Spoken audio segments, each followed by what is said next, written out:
विस्तार से खबरों का रुख करते हैं। पहले हॉकी के मैदान में भारत और पाकिस्तान की सबसे कांटे की टक्कर होती थी, फिर मुकाबला क्रिकेट की पिच तक पहुंच गया, जो आज तक जारी है। लेकिन बीते 3 सालों में जेवलिन में भारत के नीरज चोपड़ा और पाकिस्तान के अरशद नदीम ने अपना एक अलग मुकाम बना लिया है। दोनों देशों को अपने भाला वीरों पर गर्व है। नीरज ओलंपिक विनर बने तो अरशद नदीम कॉमनवेल्थ चैंपियन। कल इन दोनों सुपरहिट एथलीट के बीच महा टक्कर होने जा रही है। Olympic champion in the javelin, first round throw in a great stadium for throwing the javelin. मैदान पर सबसे बड़ा मुकाबला 27 अगस्त, नीरज वर्सेस अरशद।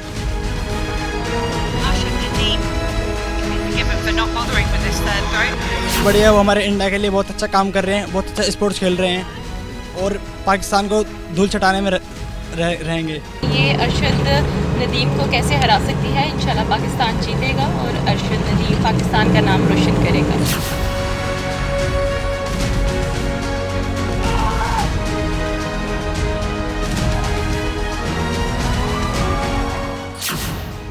बाकी है कुछ घंटे का इंतजार। नीरज चोपड़ा तोड़ेंगे वर्ल्ड रिकॉर्ड और हम उम्मीद करेंगे कल वो 90 मीटर का रिकॉर्ड तोड़ के हमारे लिए एक और गोल्ड लाएंगे और हमारे देश को ऊंचे ऊंचाई तक लेके जाएंगे। Another showdown on Sunday. Best luck to Arshad Nadeem. एक रोल मॉडल है नीरज चोपड़ा, उससे अरशद नदीम इंड्यूस होते हैं और अच्छी परफॉर्मेंस दिखाते हैं। पाकिस्तान में गली गली वायरल जेवलिन का सबसे बड़ा warrior. Great field. We've got Anderson Peters is in superb form. Vadlec, Julian Weber is here. कल फिर बोलेगा पाकिस्तान, नीरज चोपड़ा शान हिंदुस्तान। सर हमेशा स्पोर्ट्स में इंडिया आगे रही है, क्या इस बार भी रहेगी? जो अरशद नदीम का एक्सपोजर है तो उम्मीद है कि अरशद नदीम ही जीतेगा और इंडिया के नीरज कुमार को वो जरूर हराएगा। भाला जाएगा 90 मीटर पार, पाकिस्तान में महाराणा की जयकार। If he equaled the 1931, he'd win on count back. He needs about another 12 or 13 inches to this man. How big is that? Neeraj के फैंस वर्सेस नदीम के फॉलोअर। एबीपी न्यूज पर इंटरनेशनल टक्कर। तो नीरज और नदीम दोनों के फैंस के लिए कल का दिन बहुत बड़ा होने वाला है। वैसे मैदान के बाहर नीरज और नदीम एक दूसरे के बहुत अच्छे दोस्त हैं। पाकिस्तान के नदीम नीरज को अपना रोल मॉडल मानते हैं, तो वहीं नीरज चोपड़ा भी नदीम के टैलेंट की दिल से रिस्पेक्ट करते हैं और नदीम को हर मुकाबले से पहले बधाई भी देते हैं। इन दोनों एथलीट्स की वजह से जेवलिन थ्रो भारत और पाकिस्तान में बहुत पॉपुलर हो चुका है।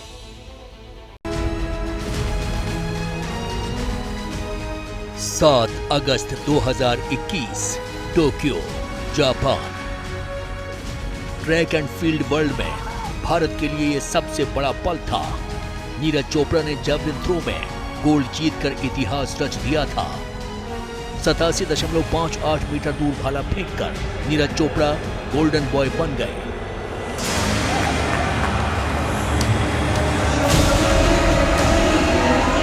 इसी फाइनल में पाकिस्तान के अरशद नदीम भी थे।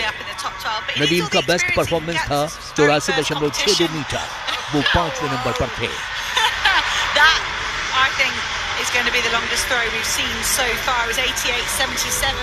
अभिनव बिंद्रा के बाद नीरज चोपड़ा भारतीय इतिहास के सिर्फ दूसरे एथलीट हैं जिन्होंने इंडिविजुअल स्पोर्ट में गोल्ड जीता है। नीरज नाम का ये करंट टोक्यो से लाहौर तक दौड़ा। इतना ज्यादा थ्रो करना और जहाँ पे बहुत सारे लोग हों, बहुत पावरफुल और इतना कॉन्फिडेंटल या हाँ स्टाइल या एक्सेंट उसका जो मतलब चीज भागने का और I am so impressed.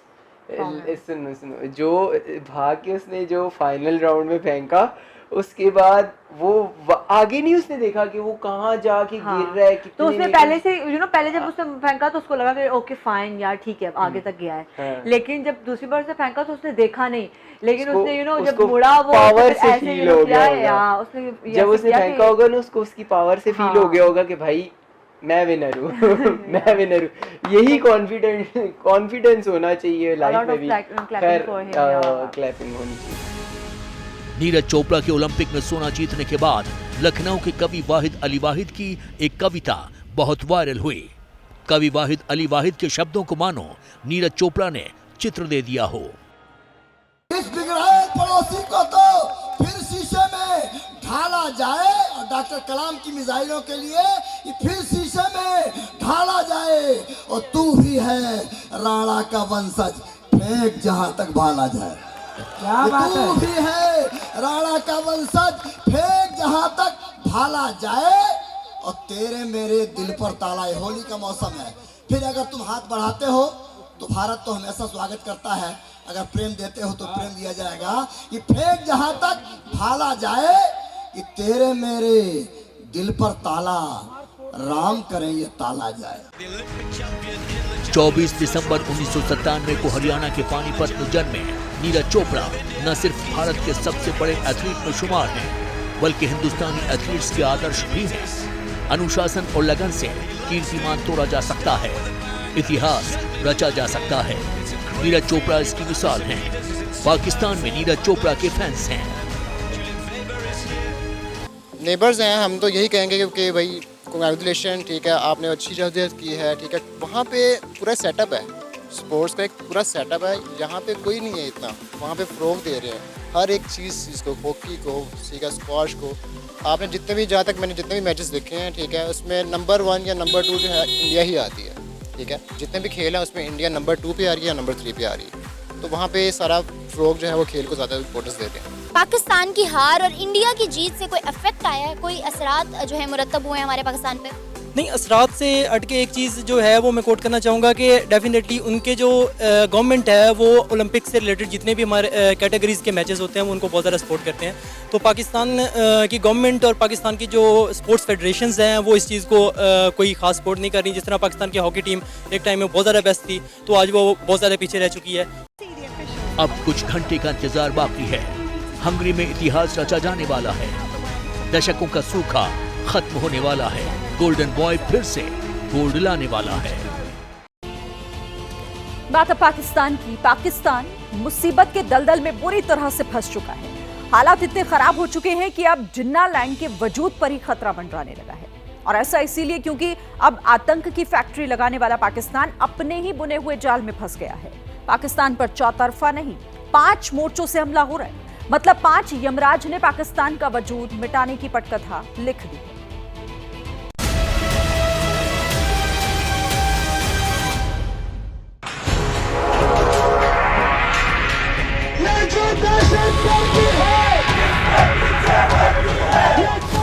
Bloch निशाना बना रहे हैं।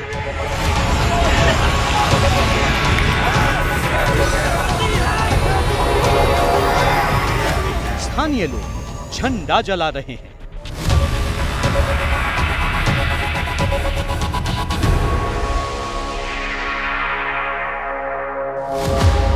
बलूचिस्तान में हो रही युद्ध की तैयारी। We once again make it clear that Gwadar and the rest of Balochistan belong to Baloch. It's our duty to protect our land and sea.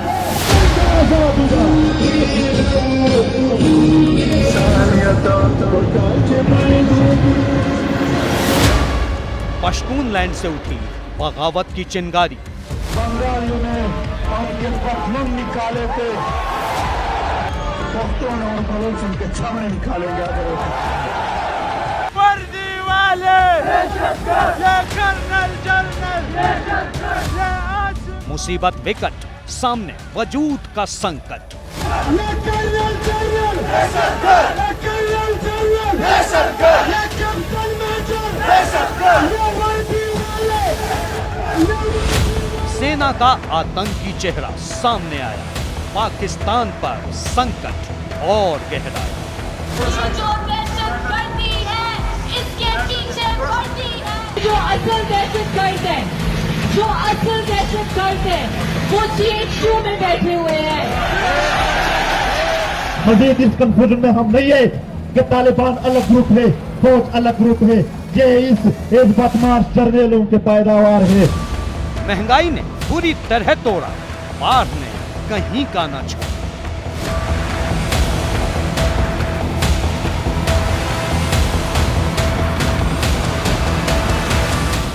Balochistan to Pashtun land, 5 villain तोड़ेंगे जिन्ना लैंड।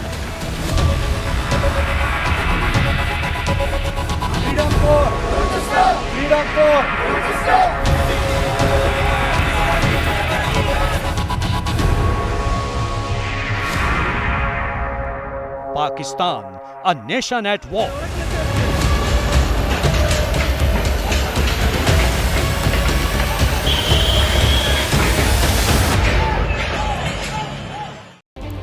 पाकिस्तान टूट रहा है या टूटने वाला है, दोनों ही सवाल चर्चा का विषय हो सकते हैं, लेकिन हर बदलते दिन के साथ पाकिस्तान में जो हालात बन रहे हैं वो किसी बड़े खतरे के अलार्म की तरह है। क्योंकि एक तरफ आसमान पकड़ रही महंगाई है तो दूसरे आसमान से बरसती हुई आफत है, जिन्ना लैंड की तबाही की पटकथा लिख रही है।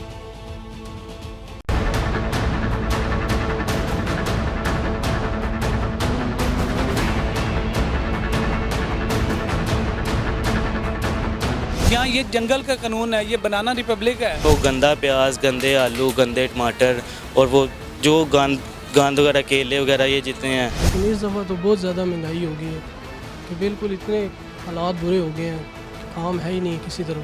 छोटी सी फैमिली है, 20-20 हज़ार रुपये बिल आ गया है, तो अब इतनी सैलरी इतनी नहीं है कि बंदा किस तरीके से बिल दे। जैसे ये महंगाई बढ़ रही है, अवाम वैसे के वैसे पीछे आ रही है। न राशन मिल रहा है, न सब्जी और फल, क्योंकि दाम आसमान की ऊंचाई माप रहे हैं, तो दूसरी ओर बिजली का बिल भी आंखों में आंसू ला रहा है। मुश्किल लग रहा है। 65,000 मेरा बिल आया है। कितने का बिल आ रहा है सर? 53,000। 53,000 जो तो पहले कोई क्या घर में कोई 100-150 लोग रह रहे हैं? 11-12 हज़ार बिल आता था पिछले 2 महीने से। 53,000 के पास तनख्वाह चल रही है 19,500। 19,500 रुपए तनख्वाह। ड्यूटी कितने घंटे है? ड्यूटी 12 घंटे से। 12 घंटे की ड्यूटी है। इस मुल्क में सर ये कहना चाहूँगा, गरीब बंदे की जो है ना कोई लाइफ फ्यूचर नहीं है। ये पाकिस्तान की सबसे कड़वी सच्चाई है, जिसका दायरा तेजी से बढ़ रहा है।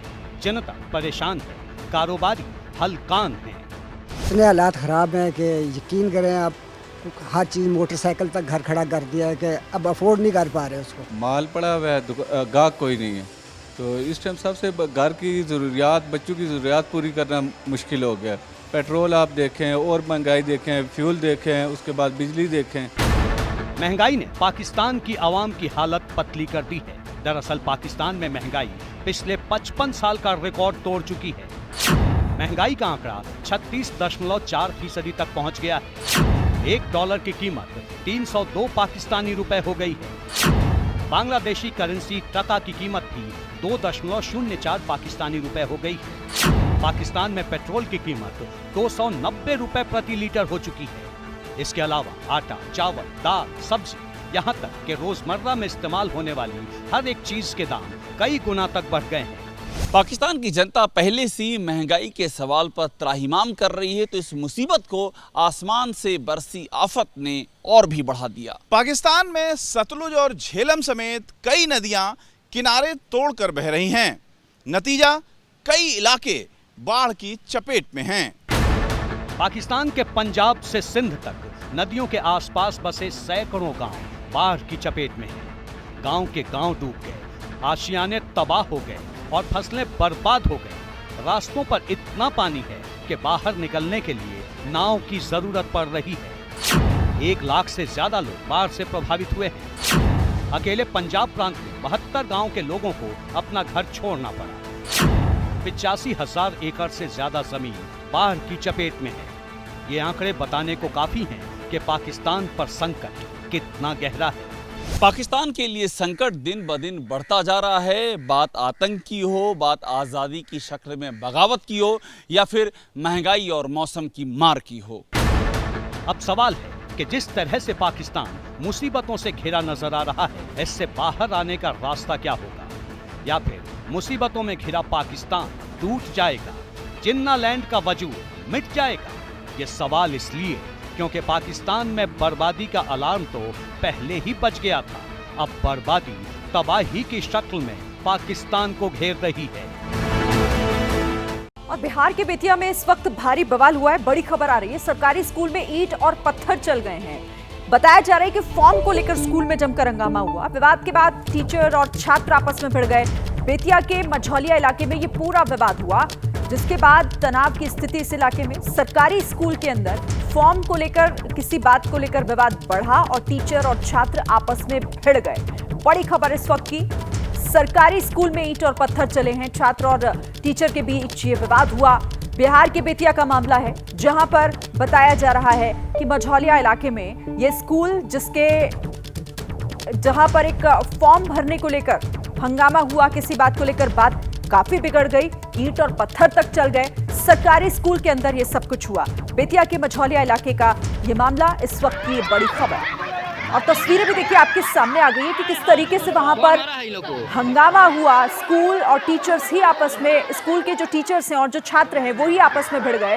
हंगामा काफी बढ़ गया, ईंट और पत्थर एक दूसरे पर चलने लगे। फॉर्म भरने को लेकर बात बिगड़ गई थी, जिसके बाद हाथापाई और ईंट पत्थर फेंके जाने तक बात बढ़ गई।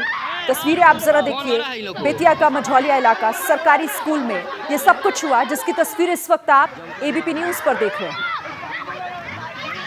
तो काफी अफरा तफरी का माहौल, पत्थरबाजी हुई है। देखिए जो वो लोग वहां पर, जो स्टूडेंट्स वहां पर मौजूद थे, जो उन्हें चोट लगी है इस पत्थरबाजी और हंगामे के चलते, उसकी भी तस्वीरें सामने आ रही हैं।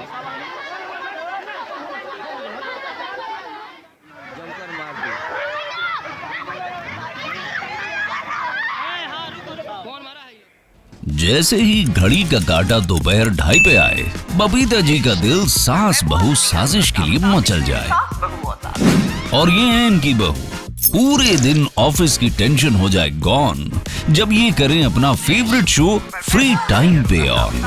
इनकी तरह आप भी देखिए अपना फेवरेट शो अपने टाइम पर और डाउनलोड कीजिए एबीपी लाइव ऐप अपने स्मार्ट टीवी पर।